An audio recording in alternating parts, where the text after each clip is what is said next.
The question is about diversification, and I've got a dual answer to that. If you are not a professional investor, if your goal is not to manage money in such a way as to get a significantly better return than the world, then I believe in extreme diversification. I mean, so I believe 98 or 99%, maybe more than 99% of people who invest should extensively diversify and not trade. So that leads them to an index fund type of decision with very low costs.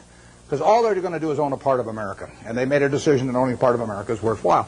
I don't quarrel with that at all. That is the way they should approach it, unless they want to bring an intensity to the game to make a decision and start evaluating businesses. But once you're in the business of evaluating businesses and you decide that you're going to bring the effort and intensity and time involved to get that job done, then I think that diversification is a terrible mistake to any degree. And I got asked that question when I was at SunTrust the other day. And if you really know businesses, you probably shouldn't own more than 6 of them. I mean, if you can identify 6 wonderful businesses, that is all the diversification you need. And you're going to make a lot of money. And I will guarantee you that going into a 7th one is going to, rather than putting more money in your first one, it's got to be a terrible mistake. Very few people have gotten rich on their 7th best idea. But a lot of people have gotten rich on their best idea. So I would say that for anybody working with normal capital who really knows the businesses they've gone into, 6 is plenty. And I probably have half of it in what I liked best. I don't diversify personally. I mean, and all the people I know that have done well, with the exception, well, we mentioned Walter Schloss here earlier. Walter diversifies a lot. He owns a little of everything. I call him Noah. He's got 2 of everything. We think diversification is, as practiced generally, makes very little sense for anyone that knows what they're doing.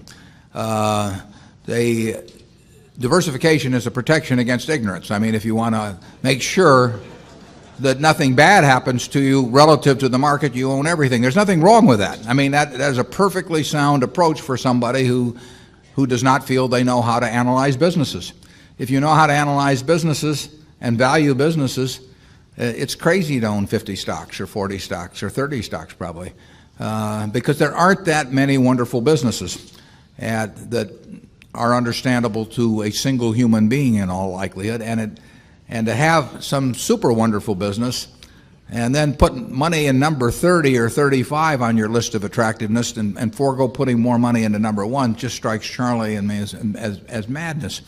And it's conventional practice, and it may, if all you have to achieve is average, it may preserve your job, but it's a confession in our view that you don't really understand the businesses that you own. On a personal portfolio basis, I own 1 stock, but it's a business I know, and it leaves me very comfortable. So, do I need to own 28 stocks in order to, have proper diversification? It'd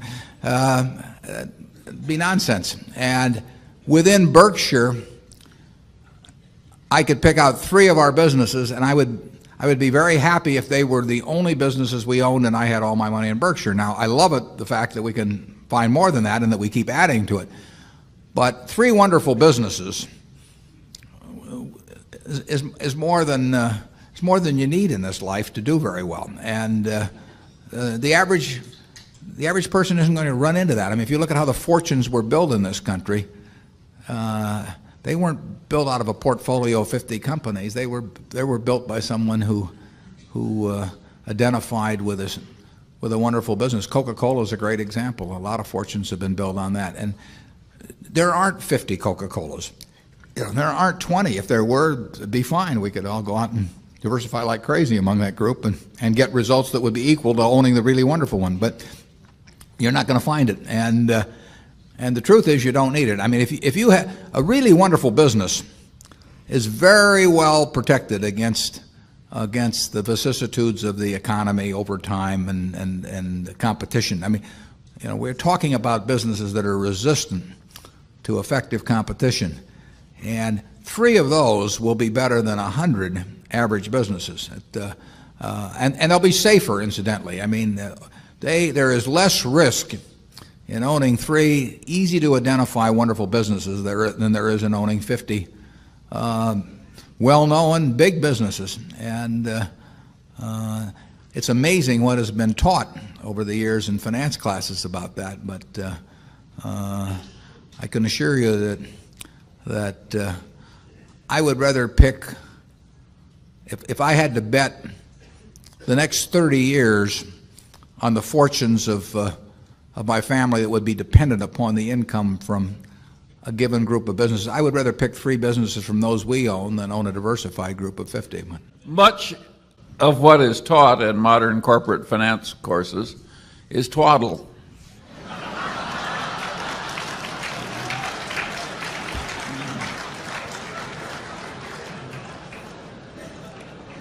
You want to elaborate on that, Charlie?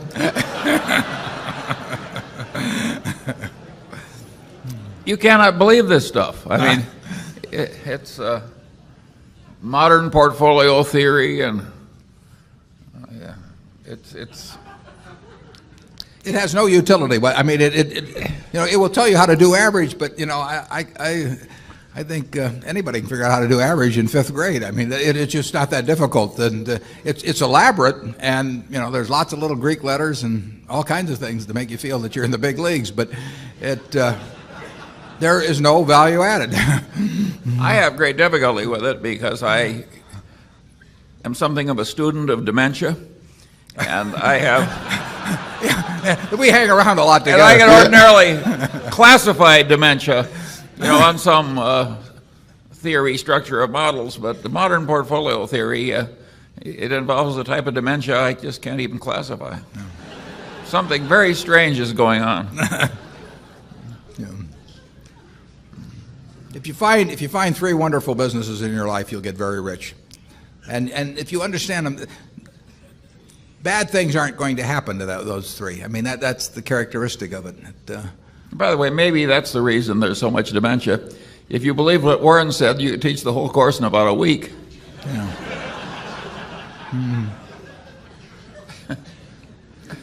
Yeah, and the high priest wouldn't have any edge over the lay people, and that never sells well. Right. Big opportunities in life have to be seized. We don't do very many things, but when we get the chance to do something that's right and big, we've got to do it. And even to do it in a small scale is just as big a mistake almost as not doing it at all. I mean, you've really got to grab them when they come, because you're not going to get 500 great opportunities. You would be better off if when you got out of school here, you got a punch card with 20 punches on it. And every financial decision you made, you used up a punch. You'd get very rich because you'd think through very hard each one. I mean, you went to a cocktail party and somebody talked about a company you didn't even understand what they did or couldn't pronounce the name, but they'd made some money last week and another one like it. You wouldn't buy it if you only had 20 punches on that card. There's a temptation to dabble, particularly during bull markets. In stocks, it's so easy. It's easier now than ever because you can do it online. Just you click it in and maybe it goes up a point and you get excited about that and you buy another one the next day and so on. You can't make any money over time doing that. But if you had a punch card with only 20 punches, you weren't going to get another one in the rest of your life. You would think a long time before every investment decision, and you would make good ones and you'd make big ones. And you probably wouldn't even use all 20 punches in your lifetime, but you wouldn't need to.